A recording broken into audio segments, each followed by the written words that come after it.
Morning, guys.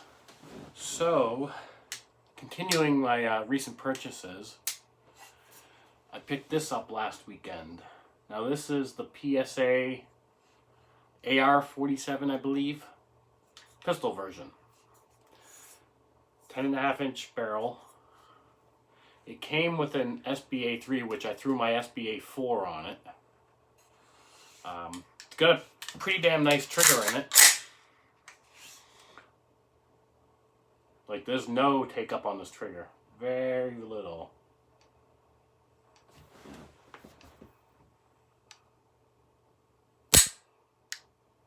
That's it. Not quite a hair trigger, but it is like, it breaks real quick. It uses proprietary upper and lower, proprietary bolt carrier group as far as I know. And the best part is, it takes AK mags. Now I put, 200 rounds of brass case through this just to break it in. I haven't shot any steel case through it yet. It is 7.62-39, obviously. I do like what they did with the mag release. So you can either do it under or just with the side of your finger, and trigger finger, and just pop it that way. Or you can do a traditional. So you got some options there depending on what you like to do. It is, for its size, it's got some recoil to it because it's pretty light. I was actually having issues at the range with this Vortex Crossfire, which I've run it on my Scorpion Evo, which is a 9mm blowback, and never had an issue with it. But this particular gun, it was making it blink on and off. So I might be taking advantage of Vortex's warranty. It's double staked on the castle nut here, so that's good. Now the rail is interesting because you got an M-LOK slot here, so you could add a section of rail up here if you wanted, or any other kind of M-LOK accessory. You got M-LOK on both sides and the bottom of it. You got QD attachment points here and on the other side.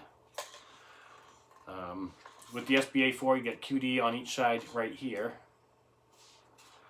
So I do need to pick up a QD sling for this. I definitely am going to be changing this breakout and getting rid of this A2 flash hider and putting an actual brake on it, because it does have some pretty significant recoil, being light. I could have had the rifle version. I wanted the pistol version. A little more compact. Definitely louder. Much louder on the indoor range. And believe me, I put 200 rounds through this on the indoor range, so I'm sure people weren't happy. I was, though.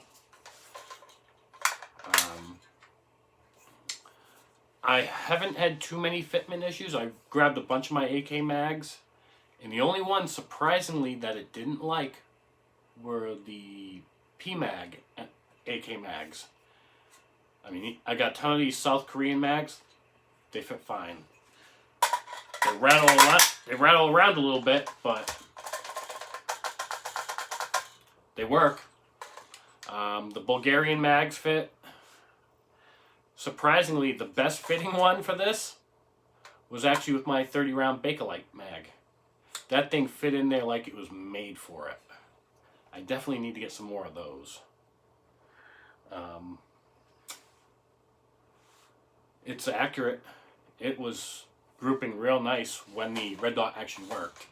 So that's the other thing I got to get, is I got to get some iron sights for it. Normally I would just go pick up some M-Bus sights, but I'm thinking I may want to pick up some actual metal, and I don't want to spend, $100 a pop for the M-Bus Pros. So I'm going to look around, see what I can find out there that's a metal flip-up sight. Probably going to pick up a holographic sight at some point for this.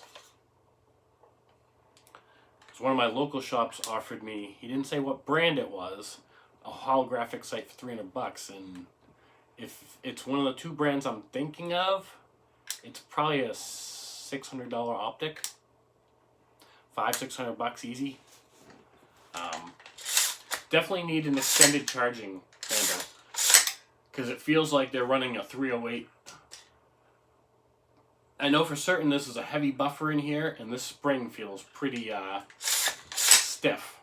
It's gotten a little bit better after I got it, but when I first got this thing, it was very stiff to charge it. Now, the only problem with this is you do not have bolt hold open, and you don't have a bolt release. So, take it for what it is there. But overall, I'm very impressed with it. I had no failures at all with this gun. I actually quite enjoyed shooting it, even though it did bruise my shoulder a little bit, even using the A4. Maybe the A3 would actually be better because it's a little narrower. I don't know. Ooh, I like that trigger. It looks like it's a polished nickel or MPT trigger or something like that. I would bet you this is pretty close to the BCM nickel boron, nickel Teflon trigger that I have in my regular AR. It sure as heck feels nice and smooth. It has that slick feeling to it. Other than that, it takes down just like a regular AR, because it is. It did come with the cheap Magpul grip, just the plastic one.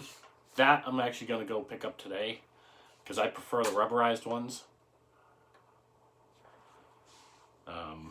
Yeah, other than that, this thing shot great. I mean, if you've seen the shooting video of this, I had this thing smoking hot. And this rail did not get hot at all. So that's a good sign. It's plenty ventilated on the rail. That's about it for this. I'm definitely going to be shooting this thing some more. Get the round count up on it, see how it does. And like anything else with PSA, lifetime warranty. If I have a problem with it, call them up, tell them what's wrong, send me the new part, or I'll send you the gun. But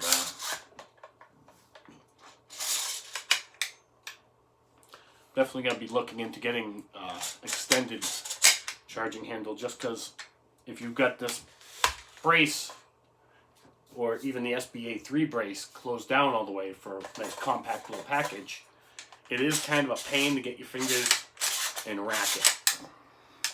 So extended charging handle definitely would help on this. You can definitely see on the brass deflector, it got some use. But it's a nice solid build. There is like very, very minimal wobble between the upper and lower. It's pretty solid.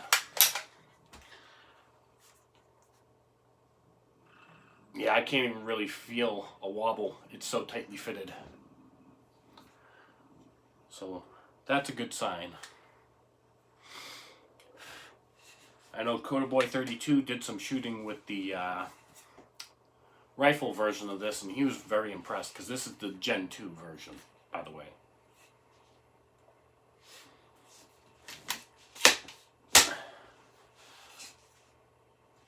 Nice set of iron sights and a holographic right up here, maybe like a 510C holosun.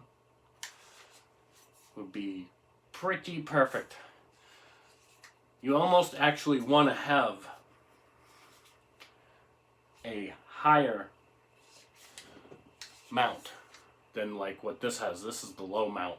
I think I do have the high mount for it, but I never run it.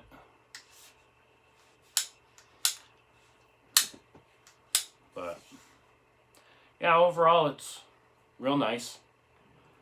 And I could have had the rifle version. I just didn't want it.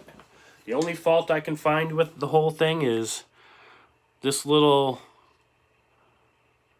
I don't even know if you would call it a fudge thing. It's definitely in the metal on the buffer tube. But I don't foresee it giving me a problem. In all honesty, it's a buffer tube. Get them anywhere cheap. Swap it out, be done with it. So, well, I've got one more video I gotta make, and it's a doozy. Sig is not gonna like me.